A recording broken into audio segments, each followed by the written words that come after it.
Umabot sa 30 patay sa pagsabog sa estasyon ng tren sa Pakistan. Narito ang Frontline News Abroad. Walang kamalay-malay ang mga pasaherong ito na naghihintay ng masasakyang tren sa Pakistan nang biglang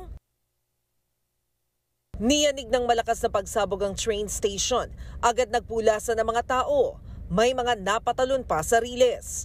Sa lakas ng pagsabog, nabalot ng makapal na usok at alikabok ang buong lugar.